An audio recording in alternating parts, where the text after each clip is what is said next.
Drage sedmašice i sedmaši, dobar vam dan. Danas nastavljamo gledati film Tko pjeva zlo ne misli, a sigurna sam da ste se tijekom jučerašnjih pola sata gledanja filma dobro zabavili i da jedva čekate vidjeti što se dalje događa s glavnim glumcima, odnosno što se to događa kod obitelji Šafranek.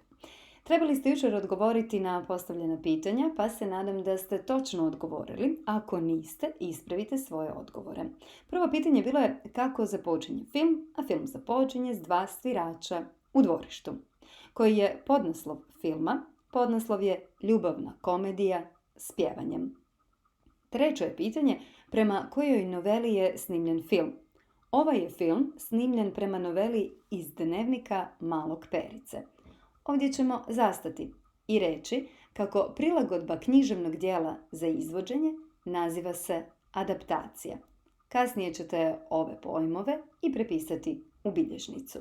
Dakle, najprije je napisana novela, po noveli je nastao film, a kada se književno djelo prilagođava za film, to se naziva adaptacija. Sljedeće pitanje bio tko je scenarist, a tko redatelj ovog filma. Tu ste trebali jednako odgovoriti jer i scenarij i režiju potpisuje Krešo Golik. Iz fotografija s uvodne špice zaključi u kojem će se gradu događati radnje. To ste trebali učiniti jučer i nadam se da ste napisali Zagreb. Potom ste trebali ispisati imena glavnih glumaca. Među glavnim glumcima valja istaknuti Relju Bašića, Miju Remović, Mirjanu Buhanec te Franju Majetića. Kad govorimo o važnim pojmovima koje danas treba objasniti, osim adaptacije, ovdje možete primijetiti dva pojma. To su šlager i starogradske pjesme. Naime, podnaslov ovoga filma i je ljubavna komedija s pjevanjem. Jučer smo govorili o filmu s glazbom, odnosno glazbenim filmom ili musicalom. Ovdje se javljaju opere, operete, ali i šlageri i starogradske pjesme. Vi možda niste čuli za naziv šlager i starogradska pjesma, pa evo ovdje pojašnjenja.